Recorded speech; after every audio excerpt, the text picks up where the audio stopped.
브루나이라는 나라 자체가 익숙하지가 않잖아요. 게다가 브루나이는 인구 45만 명밖에 안 되는 굉장히 자그마한 나라거든요. 인도네시아와 말레이시아 사이에 있는 굉장히 조그만 나라인데 여기서도 영화를 만듭니다.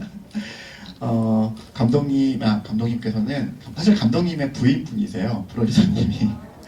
네, 프로듀서님께서 뭐 한국에 여러 번 오셨지만 또 이런 우리 첫 번째 영화, 감독님과 프로듀서님이 첫 번째로 만든 영화 리나에겐 특별한 곳이 있다로 부산을 찾으셨는데 소감 한 말씀부터 부탁드립니다. 안녕하세요. Good afternoon. It's always a great pleasure to be back in Korea, Busan especially with our small film being screened at Busan Cinema Center. It's so unbelievable for not just me, but the whole team who are involved in the film, in the making of the film. Brunei has a very small number of population, about 400,000 people, probably even less than, because I know that Busan has 3 million something population. But for Brunei, we have only 400,000, and this film was made back in 2012 actually, but we released in 2013. That time there was no local film released in the cinema, except for the only one religious propaganda film funded by the government back in 1968. 50년 넘게 영화가 한 편도 만들어지지 않았다가 이제 영화를 만드셨는데 어떤 계기로 영화를 만들겠다는 결심을 하시고 또 실제로 만들게 되셨는지가 좀 많이 궁금합니다. So it was exactly 45 years since the first feature film of Brunei released in the cinema until we finally get to make this film. Back then, in Brunei, the local talents, local language, Brunei Malay, were not very well appreciated. Even because I have been working to produce the TV content for television, we were always being encouraged to use the standard Malay, not the everyday Malay language. So one of the main reason is for us to try to put something out there. It's actually an experimental project for all of us because we were also wondering why there was no more film produced after the first one. The censorship issue is also bothering us. The local appreciation in Brunei was also an issue. And if we don't have any film, then we have nothing to be assessed, and we couldn't find answer. So we need to produce this film to see what's the reaction of the public. At the same time, because we were bothered by the censorship issue, we didn't want to make a wrong move that probably could cause the other fellow filmmakers couldn't make more film in the future. That's why the subject that we chose also very light. Yeah. 1968년에 첫 번째, 그러니까 브루나이 영화사 역사상 첫 번째 영화가 그 국가에서 투자한 종교 프로파간다 영화였고 그 이후에 45년 뒤에 이제 두 번째 영화이자 첫 번째 장편 영화를 만드신 건데요. 그래서 결과적으로 궁금한 게 그 브루나이 관객분들의 반응이 어땠는지가 궁금하거든요. Because it is the very first time for the audience to hear the language, to see the Brunei, the contemporary Brunei landscape on the big screen. So it was overwhelming, even for us, because we actually, honestly, we only expected probably 20% or 30% of the cinema will be occupied, but turned out it was selling very fast, and many of the family have made it their family activity or family gathering to come together and watch the films. So yeah, it was very very welcoming, yeah, for us.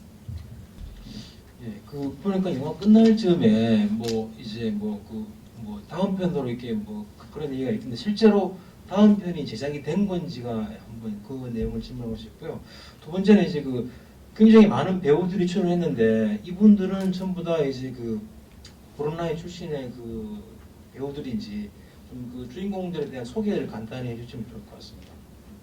Yes, all of the actors are Brunei, and they are those actors who have been working with us because before we produced this movie, we had been producing TV drama, so we know them quite well.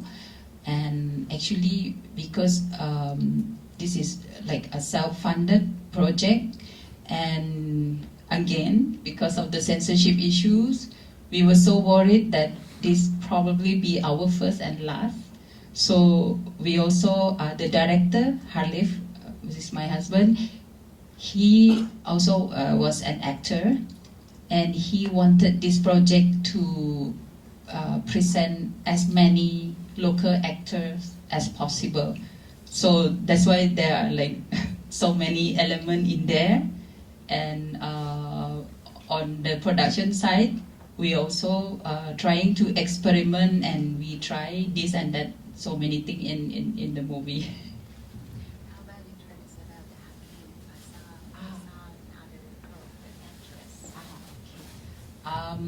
actress? The three main characters, Hakim, Faisal, and Rina.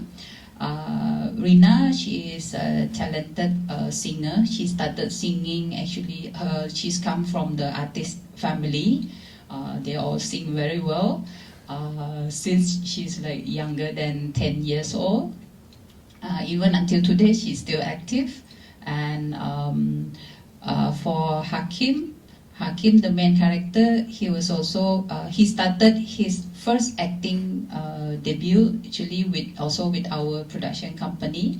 And for Faisal as well, they both started with our company, regular production. We actually, although the film was, the production was in 2012, but actually we had planned it like years before. So actually the role Hakim, because 30 years old, it was not him initially, it was someone else. It was the cousin, actually, the cousin in the film. But by the time we had enough money to produce, and we finally decided to do, the initial Hakim was too old already. So we had to cast another Hakim. When we made that film, we didn't have much resource. We don't have any reference. I mean reference in terms of like technically how to get it into the cinema, how to get approved by the censorship board. That's why we had to make it so that we have something to start working on. And then we didn't really expect that the film would actually travel, because of no film from Brunei yet at that time. So we got the opportunity to go with the film and met other filmmakers from other Southeast Asia and from other Asian country, and we start to hear about co-production. So actually we didn't have, although we put in the film the ending that to be continued, but we didn't actually have the plan to continue because we were not so sure how it's gonna turn out, what's the reaction. But when we throw that, a lot of, especially local audience, they ask for more. So when we wanted to know more about co-production, we couldn't ask anyone in Brunei because no one had experience. Just like our first feature, but just like the first one. So we decided, okay, we have to try to do another one. So we met our Lao partner, which is the producer of Matido film yesterday, Lao Art Media. So we start talking, and we try to co-produce. Yeah, we are very grateful that Lao Art Media was very welcome, and we are able to produce the sequel of this movie, which is Rina 2. 네, 그래서 리나2라는 영화는 라오스와 브루나이의 공동 제작 영화가 됐고요. 작은 나라들끼리 어떻게 보면 연합해서 이 편이 나오고, 이 편은 아세안 영화주간 2회 때인가 1회 때 틀었어요, 사실은. 그리고 이제 요 본편을 아세안 영화주간 3회 때 이렇게 틀게 됐는데요. 네, 질문해주신 분께 작은 소정의 선물 선착순 4명까지 되고요. 또 질문 있으신 분 계신가요? 네, 가운데 오른쪽 분이요.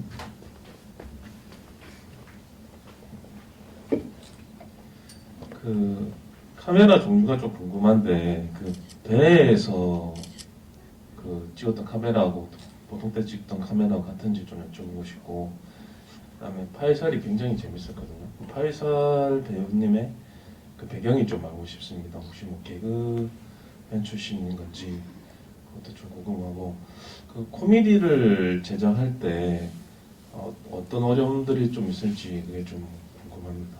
완전 굉장히 재밌게 잘 봤습니다. The kind of camera that time we just use our actually it's a Panasonic P2 HD. Yeah, so it's not like a very cinematic equipment.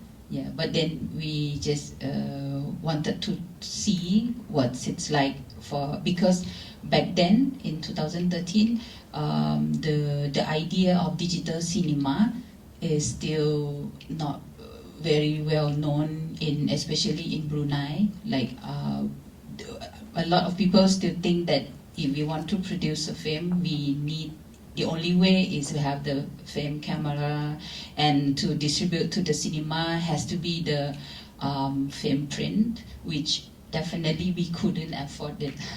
So we started to do the research. We had a visit to a film set in Malaysia, and we observed that there are some of them using P2 camera, P2 HD camera, and that is what we have at the moment.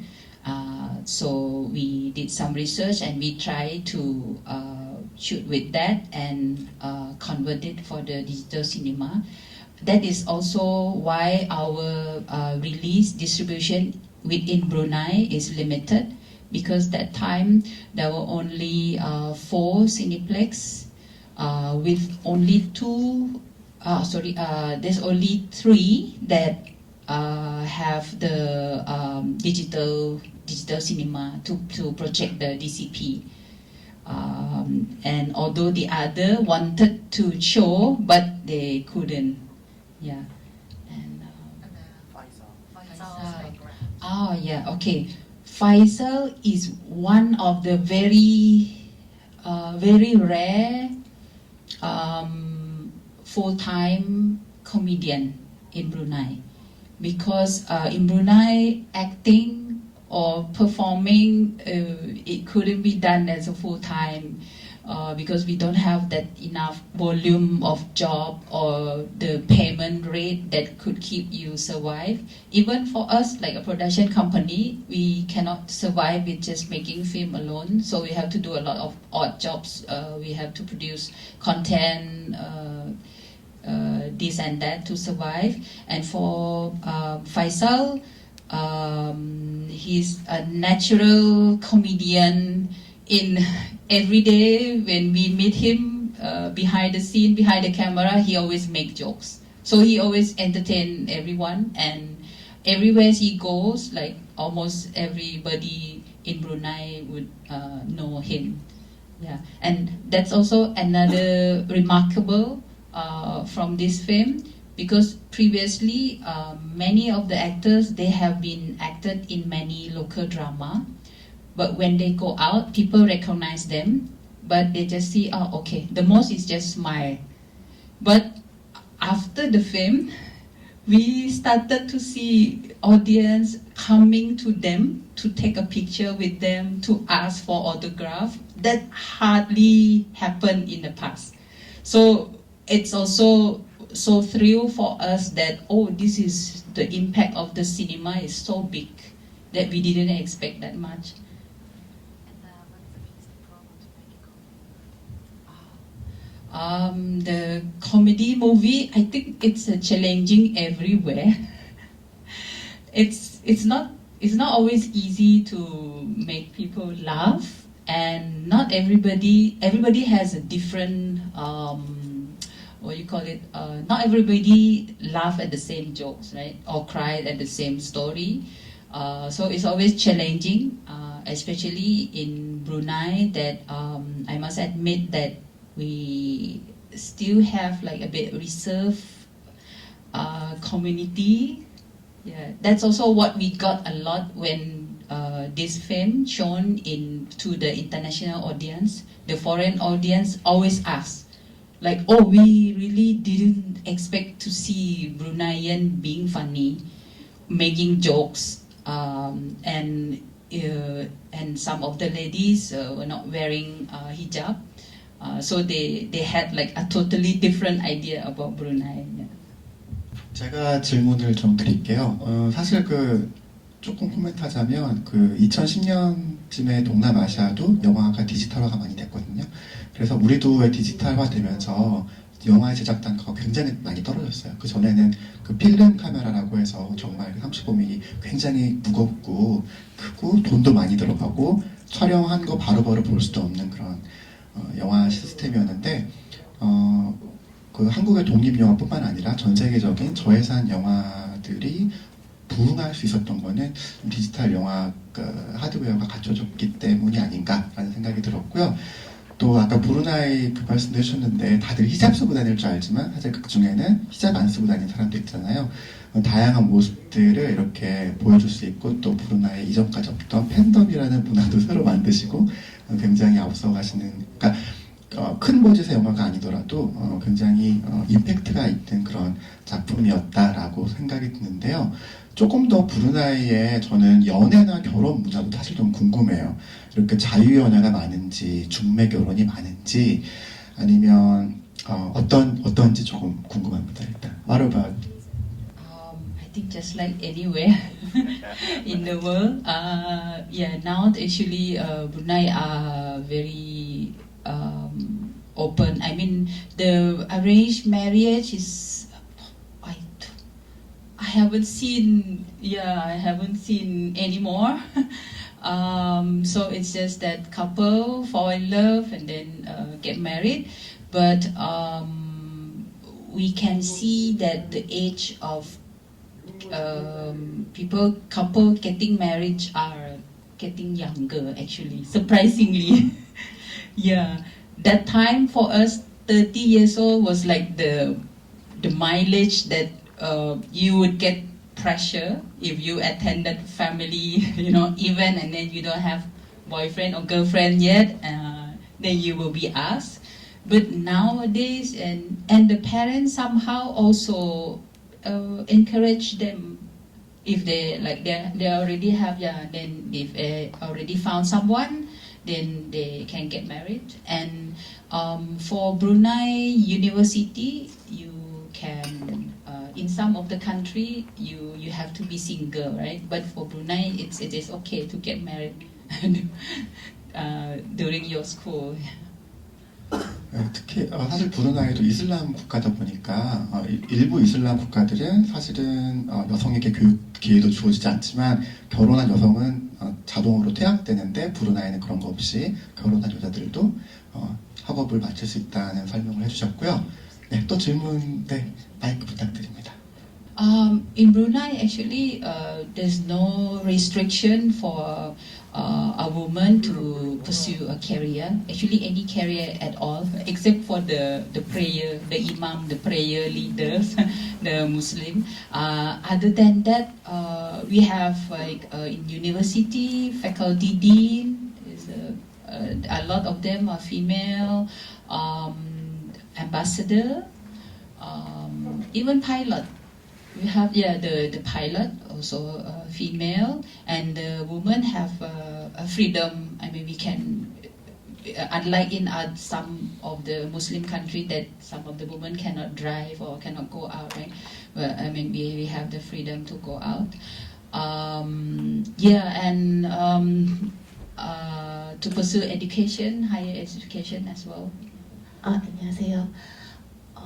제가 브루나이에 대해서 잘 모르는데 얼마 전에 TV에서 브루나이에는 한국이랑 다르게 왕실이 있는다라고 세계에서 제일 잘생긴 왕자님이 계시는 왕자라고 그 왕실을 들었는데 한국은 이 한류의 컨텐츠를 되게 추출하는 걸 중요하게 여겨가지고 정부나 지자체에서 이런 영상물을 찍을 때 지원을나 협조를 팍팍 해주는 걸로 알고 있는데 브루나이에서는 왕실에서 어떤 지원을 해주는지 그게 궁금합니다. Until today, I mean, there are like moral support, but it's not enough.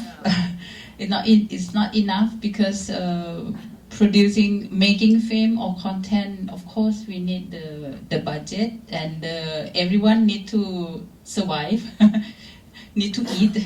So we haven't come to that yet. Yeah, and then in terms of monarchy. Probably a little bit because I original from Thailand. In terms of monarchy, if the content anything to do with the monarchy, it's a bit restricted. 또 다른 질문 있으신 분 계신가요? 네, 앞에 두 번째 줄 부탁합니다. 네. 주인공들이 느끼는 감정을 갑작스럽게 꿈으로 표현하셨는데 현실에서 꿈이 되는 게 갑작스럽게 전환한 이유가 있는지 궁금합니다. Like I mentioned earlier that it's our first project, our experimental. We wanted to try many things. If you notice, there's a lot of breaking the fourth wall. That is also we also get influenced by the Malay film back then in the 50s and 60s by Peeraya. We wanted to try so many things because earlier, before we produce this film, we always do a commission TV drama that we have to follow certain guideline, certain style. So that's why for this project, since it's not going to be air on the television, so we just wanted to try. So it's just want to see how the audience will react. That's all. Because I think the audience felt like the switching between the reality and one's dreams, or like fast, like too swift, awkwardly swift, I think. But what was the intention? My interpretation is that, do you think the Bruneian people like to imagine things in reality?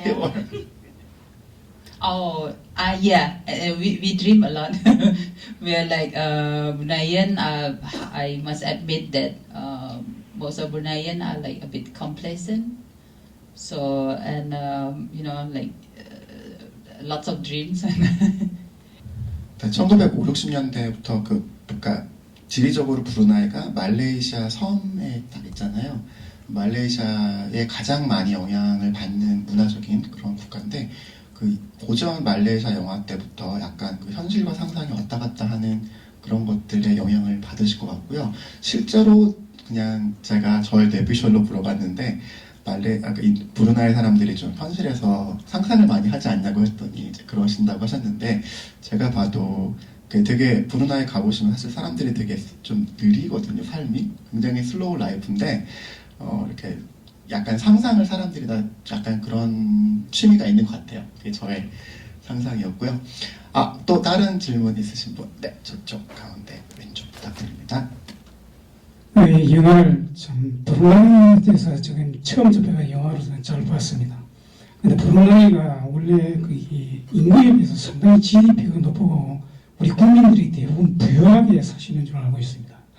그런데 이제 아까 말씀하신 대로 그 종교적인 사회적인 이런 제도적인 시스템 때문에 검역이 심하다고 하니까 또 영화를 촬영하기에 굉장히 애로사항이 많은 그런 상황이 있는데 이 부분에 있어서 우리가 앞으로 이제 그 영화 콘텐츠라는 이 영화 산업을 우리가 이제 발전시키려 그러면은 이 부산국제영화제나 또 이런 부분에서 연계해가지고 매칭이 있어 또 발전할 수 있는 그런 브루나이 아까 리나에게 뭔가 특별한 것이 있었던 브루나이에는 뭔가 특별한 것이 있는 이런 콘텐츠를 해가지고 영화 산업을 어떻게 발전할 수 있을지 또 앞으로가 또 기대되고 또 그리고 또 두 번째 질문에는 브루나이에서는 전혀 우리 그 에로 영화라든 이런 멜로드라마 같은 이런 영화는 전혀 할 수 없는지 그 한 두 번째 질문입니다.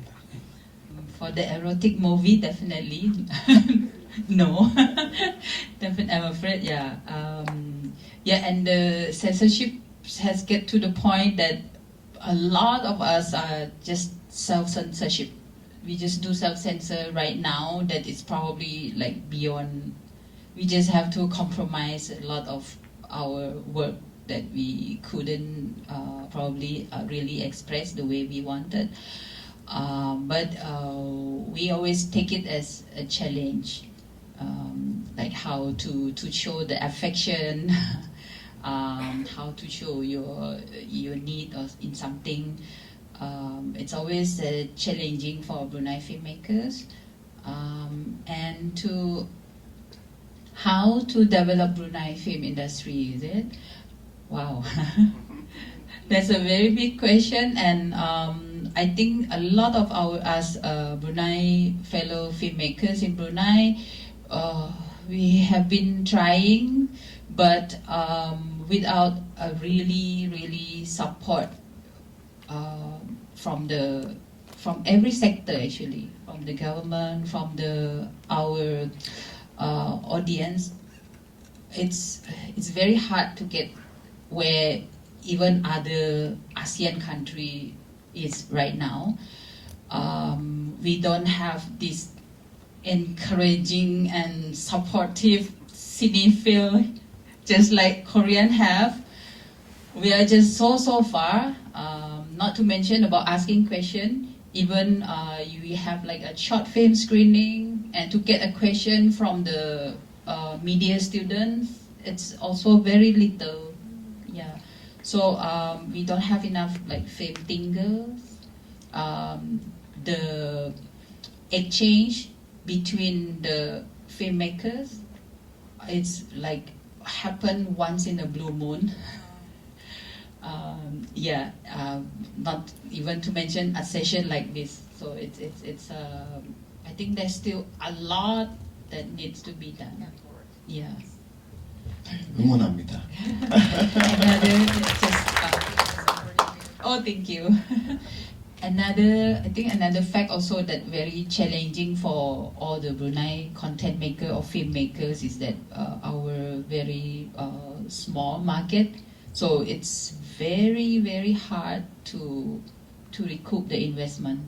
So after we release this film, there's like probably about a film a year or 2 film a year, but up until today we have less than 20 film released in the cinema.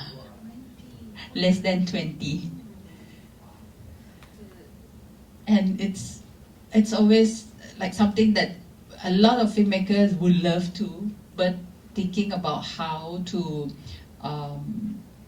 get the investment and how to recoup it back, and in order to apply for international fund, we are not there yet. We are so inexperienced and we are not skillful enough to prepare, come up with a strong proposal to win other so much talented filmmakers from other Southeast Asian country.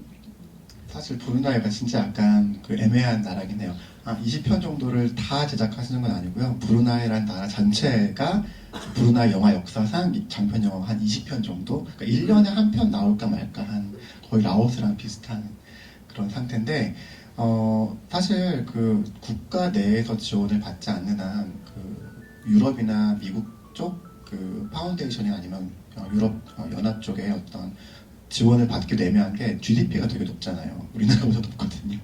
그래서 약간 좀 이렇게도 지원 못 받고 이렇게도 지원 못 받고 힘든 상황이지만 조금 더 동남아시아의 다른 영화인들과 연대해서 조금씩 개선이 되었으면 좋겠습니다. 이 지원 시스템이요. 또 질문 있으신 분 계신가요? 네, 두 분. 네. 저희 뒷분부터 먼저 하시고 그다음 중간분 하실게요. 네, 영화 재밌게 잘 봤습니다. 제가 보기에 그 음악 뒤에 밴드 중에 두 분이 감독님들이신 것 같은데요. 어떻게 그 감독님들이 그걸 하게 되셨는지, 그리고 그 감독님 만약에 계속 앞으로도 그런 식으로 차기작에도 그렇게 계속 출연을 하시는지 좀 궁금하고요. 그리고 제가 알기로는 부산 아시아영화학교 출신이신 걸로 알고 있는데, 그 졸업 후에 이제 만드는 영화 속에서 부산에서 보냈던 생활이나 공부했던 게 어떤 게 반영이 될지 그런 게 좀 궁금합니다. 네. 음악이 상당히 흥미로웠어요. 음악이 굉장히 많이 나오는데 이게 그 브루나이 오리지널 어떤 브루나이의 고전 음악과 또 그 요즘 유행하는 컨템포러리 음악들의 경향도 좀 알려주시면 좋겠어요. About the musician, the two director actually. The two director, the one who play saxophone is Halif, and the other one who sing and play bass. I think that's it, Farid. They both actually were an actor. Yeah, so they act in a TV drama before. So yeah, but recently they both are more of the behind the camera work and doing a lot of behind the scene, behind the camera work and training as well. And for Afis, it's really unforgettable. That's why being in a fellow of Busan Asian Film School is really had and leave a very big impact on me. Busan and Afis especially always have this special place in my heart. It's also what I think the big takeaway for me is that coming from Brunei, we always feel that we are very small and we are also afraid, not confident when we look up to other talented filmmakers from either Southeast Asian country or from other Asian country. But being at AFIS, the opportunity that we get, that I get to networking with other fellow filmmakers, it really it's a bonding that give me what you call it. It's really inspiring to see other talented filmmakers, and also other than the knowledge that I get, it's like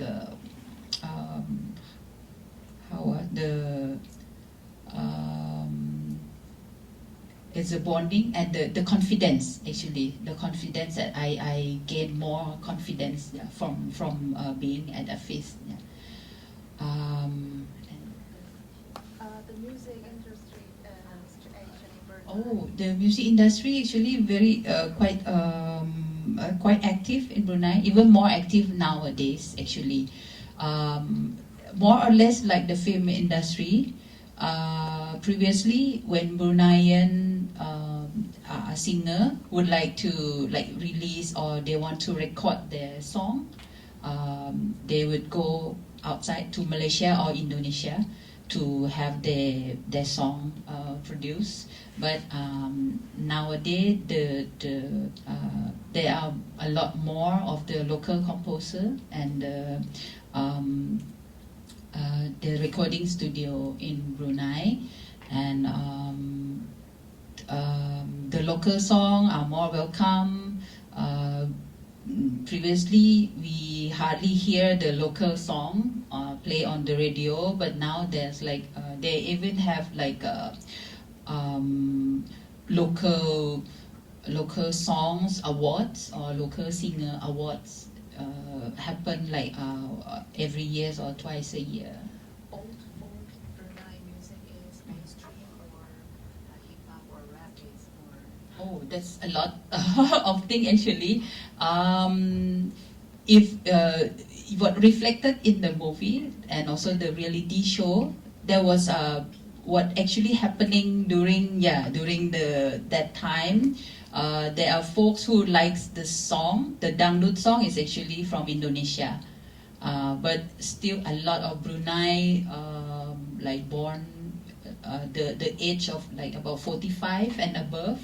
A lot of them love that kind of song, but Bruneian also exposed to a lot of foreign, because most of the Bruneian can speak English, yeah.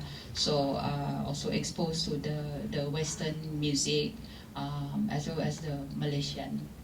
Yeah. Hip hop previously, like the director Halif, he was a hip hop singer also. Before, back then it was not very well received, but nowadays we can see a lot of rap or hip hop singer.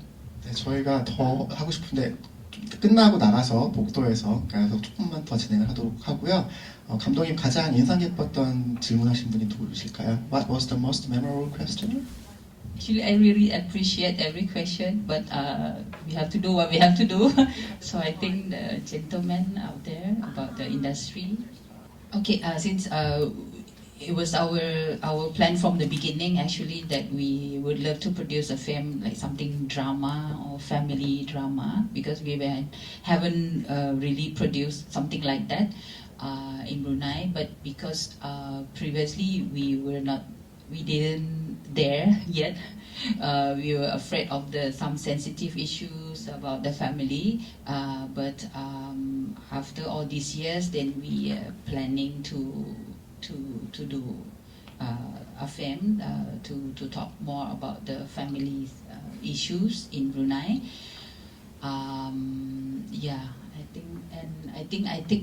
I forget to mention that I really love to express my gratitude to the ASEAN Cinema Week for having our small films showing at this cinema. It's our opportunity that we get to meet the audience here, and our film become a small tools that showing you or telling you a little bit about our country, Brunei, and become a beginning of a conversation just now about Brunei. So I'm really, really grateful. 네, 감사합니다.